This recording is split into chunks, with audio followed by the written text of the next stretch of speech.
بسم اللہ الرحمن الرحیم۔ السلام علیکم ورحمۃ اللہ وبرکاتہ۔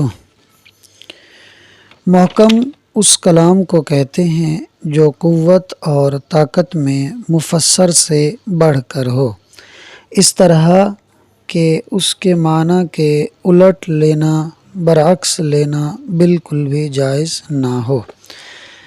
اس کا مطلب یہ ہے کہ محکم وہ کلام ہے جس کی مراد اور جس کا معنی مفسر سے بھی زیادہ ظاہر اور واضح ہو، اتنا واضح ہو کہ اس معنی اور مراد کو یعنی اس کے معنی اور اس کی مراد کو بدلنا اور منسوخ کرنا بالکل جائز نہ ہو۔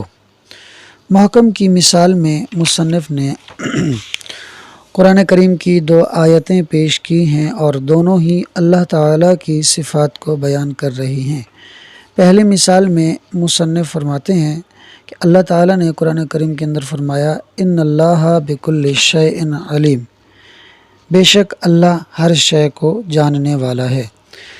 یہ آیت ایک کلام ہے اور ایک ایسا کلام ہے کہ جس کی مراد اور جس کا معنی یعنی اللہ کا ہر شے کو جاننا اتنا ظاہر اور واضح ہے کہ اس کے معنی کو منسوخ کرنا یا تبدیل کرنا، کوئی اور معنی مراد لینا بالکل بھی جائز نہیں۔ کیوں جائز نہیں؟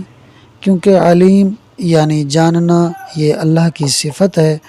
جس طرح اللہ تعالیٰ کی ذات خود ازلی اور ابدی ہے، اسی طرح اللہ تعالیٰ کی صفت علیم بھی ازلی اور ابدی ہے، یعنی ہمیشہ سے ہے اور ہمیشہ رہے گی۔ تو جیسے اللہ کی ذات میں تبدیلی اور نسخ نہیں، ویسے ہی اس کی صفات میں بھی تبدیلی اور نسخ نہیں۔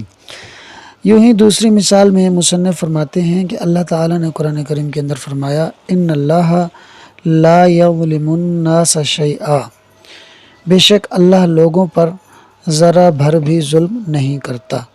تو یہ آیت بھی ایک کلام ہے اور ایک ایسا کلام ہے کہ جس کی مراد یعنی اللہ تعالیٰ کا ظالم نہ ہونا اتنا واضح ہے کہ اس مراد کو منسوخ کرنا، اس معنی کو منسوخ کرنا یا تبدیل کر کے کوئی اور معنی لینا بالکل بھی جائز نہیں، کیونکہ ظلم عدل یعنی انصاف کی ضد ہے اور عادل ہونا اللہ کی صفت ازلی ہے جس میں تبدیلی اور نسخ کا احتمال نہیں۔ احکام شرعیہ میں مصنف نے محکم کی مثال میں مفسر والی مثال بیان کی ہے، اور اس کی وجہ یہ ہے کہ احکام شرعیہ میں مفسر اور محکم میں کوئی فرق نہیں ہے۔ جی ہاں، آپ صحیح سن رہے ہیں، احکام شرعیہ میں مفسر اور محکم میں کوئی فرق نہیں ہے۔ بس جو فرق ہے وہ ہم نے آپ کو بیان کر دیا ہے کہ محکم کی جو آپ کو واضح طور پر بات سمجھ میں آئے گی، مثال سمجھ میں آئے گی، وہ صفات باری تعالیٰ اور ذات باری تعالیٰ کے حوالے سے سمجھ میں آئے گی کہ جس طرح رب کی ذات میں تبدیلی اور نسخ نہیں، اس طرح اس کی صفات میں بھی تبدیلی اور نسخ نہیں۔ اس کے علاوہ بقیہ کلام جو ہے وہ مخلوق کا کلام ہے، تو جیسے مخلوق حادث ویسے ہی مخلوق کا کلام بھی حادث، تو مخلوق کے کلام میں تبدیلی اور نسخ کا احتمال موجود ہے۔ تو اس لیے احکام شرعیہ جو کہ مخلوق کے ہی اعتبار سے ہیں، ان میں بھی تبدیلی اور نسخ کا احتمال رہتا ہے، لہٰذا احکام شرعیہ میں جو مفسر ہے وہی محکم ہے۔ آپ کو بس اعتباری فرق کرنا ہوگا۔ کس طرح کہ ایک شخص نے کہا کہ لفلان علیہ الف من ثمن ھذا العبد، فلاں کے مجھ پر 1000 ہیں اس غلام کی قیمت سے۔ تو جب اس نے کہا کہ لفلان علیہ الف، تو اس کا یہ کلام اقرار کرنے میں ظاہر ہوا کہ وہ مان رہا ہے، تسلیم کر رہا ہے، اور 1000 کے لازم ہونے میں نص ہوا کہ علیہ الف کہہ کے بندہ اپنے اوپر لازم کرتا ہے کسی شے کو، تو یہاں وہ 1000 کو لازم کر رہا ہے، اس میں یہ نص ہو گیا۔ تو اس ظاہر اور نص کے اندر یعنی اقرار میں ظاہر ہے یہ کلام کہ وہ مان رہا ہے، اقرار کر رہا ہے، اور 1000 کے لازم ہونے میں یہ نص ہے کہ اس کلام کو لانے کا مقصد بھی یہی ہے، خود پر لازم کرنا۔ تو ظاہر اور نص تو ہے اس کلام کے اندر، مگر اس میں احتمال ہے تعویل اور تخصیص کا کہ 1000 روپے کس اعتبار سے لازم ہے، کس جہت سے لازم ہے۔ تو جب اس نے بولا نا کہ من ثمن ھذا العبد، اس غلام کی قیمت سے، تو اب یہ کلام جو ہے یہ اس کے ما قبل کلام لفلان علیہ الفن کے لیے تفسیر بھی ہے اور محکم بھی ہے۔